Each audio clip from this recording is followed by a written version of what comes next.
Bonjour frères et sœurs, je bénis le Seigneur pour votre vie.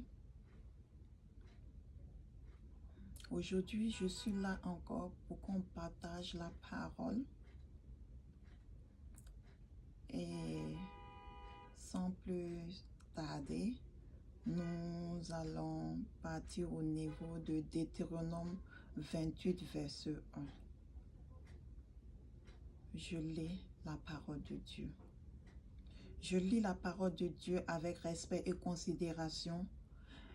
Deutéronome 28, verset 1 dit, « Si tu obéis à la voix de l'Éternel ton Dieu, en observant et en mettant en pratique tous ces commandements que je te prescris aujourd'hui, l'Éternel ton Dieu te donnera la supériorité sur toutes les nations de la terre. » Amen. Parole de Dieu, le Père Tout-Puissant, nous rendons grâce à Dieu pour cette parole. Aujourd'hui, je voulais toucher simplement la partie si tu obéis à la voix de ton Dieu. Si tu obéis à la voix de l'Éternel, ton Dieu. Alléluia. Je vais prendre un exemple dans la Bible concernant l'appel. Quand Dieu appelait Samuel, en ce moment, il y avait le serviteur Élie qui était là. Mais Dieu a laissé Élie et il a parlé directement à Samuel. Je n'ai pas dit que Dieu ne pouvait pas parler à Élie. Oui, il confirme son appel à travers un homme de Dieu. Mais on ne se lève pas parce qu'un homme de Dieu a dit qu'il y a l'appel sur ta vie pour faire l'œuvre. Tu dois entendre la voix de l'Éternel personnellement. Tu dois entendre la voix de Dieu personnellement. Nous allons prendre le cas de Gédéon. Gédéon a entendu la voix de Dieu personnellement. Nous allons prendre le cas de Jérémie. Dieu a parlé à Jérémie personnellement. Il y a plein d'hommes de Dieu. Nous allons prendre le cas de Moïse pour aller délivrer le peuple israélite. Dieu a parlé personnellement à Moïse. Alléluia. Dieu va t'appeler personnellement. C'est vrai qu'il va confirmer, il va affirmer sa parole à travers peut-être un homme de Dieu. Mais si tu n'entends pas la voix de Dieu personnellement, tu ne peux pas te lever faire l'œuvre de Dieu. Parce que si tu ne reconnais pas sa voix, tu n'entends pas sa voix, tu ne peux pas te lever faire l'œuvre de Dieu. Il faut entendre la voix personnellement. Même quand un homme de Dieu te dira, oui, il y a l'appel de Dieu sur ta vie. Attends le moment où il t'appellera comme Samuel. Et tu te lèveras, tu vas reconnaître sa voix et tu vas pouvoir obéir à sa voix. Alléluia. Que Dieu bénisse sa parole. Que Dieu bénisse sa parole. Que Dieu nous éclaire davantage. Alléluia. Quelqu'un va dire que mais c'est ceci, cela, oui. Quand Dieu allait, tu vas parler, tu vas prendre le cas de David. David, Dieu a passé par Samuel parce qu'il voulait le oindre roi. Il ne voulait pas le oindre comme les choses, comment j'appelle ça, serviteur de Dieu. C'est d'abord roi, c'est ça qu'il a passé par Samuel. Après ça, nous voyons le cas de Saül. Saül, c'était pour le oindre roi. Plusieurs rois dans la Bible, Dieu a toujours passé par ses serviteurs pour les oindre rois. Ça aussi, c'est la suprématie de Dieu. Donc, je voulais te dire aujourd'hui, t'encourager.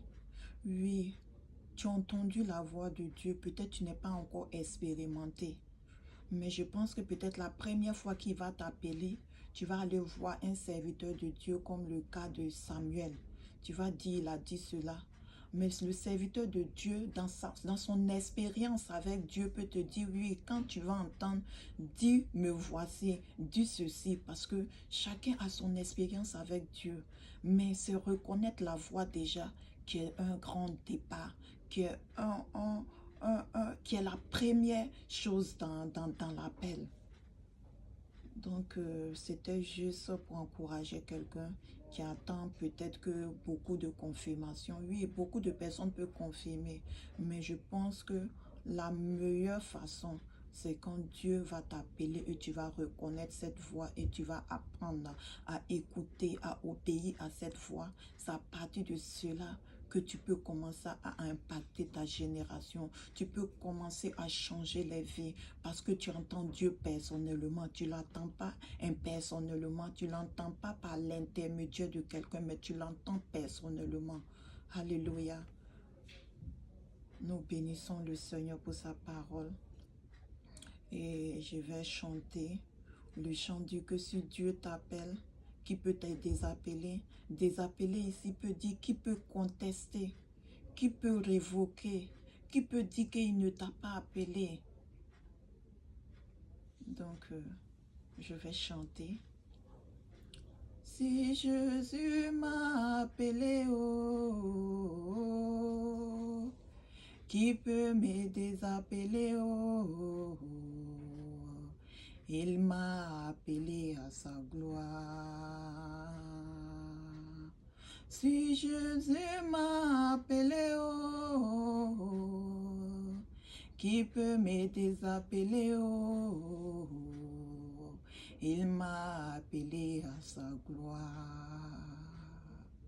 Si Jésus t'a appelé, oh, qui peut te désappeler, oh, il t'a appelé à sa gloire.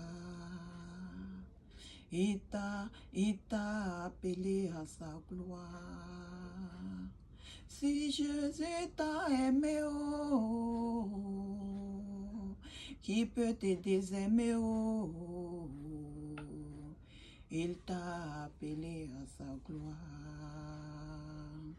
Si Jésus t'a aimé, oh, mon frère, ma soeur, qui peut te désaimer, oh, il t'a appelé à sa gloire. Si Jésus t'a lavé, oh, de tous tes péchés, qui peut te délaver de tous tes péchés, oh, il t'a appelé à sa gloire. Si Jésus t'a guéri, oh, qui peut te déguérir, oh, il t'a appelé à sa gloire. Si Jésus t'a blanchi, oh, qui peut te déblanchir, oh, il t'a appelé à sa gloire. Si Jésus t'invite aux noces, oh, qui peut te désinviter aux noces, oh, il t'a appelé à sa gloire. Si Jésus t'a connecté, oh, qui peut te déconnecter, oh, il t'a appelé à sa gloire. Si Jésus t'a lavé, oh, qui peut te délaver, oh, il t'a appelé à sa gloire. Si Jésus t'a branché, oh, qui peut te débrancher, oh, il t'a appelé à sa gloire.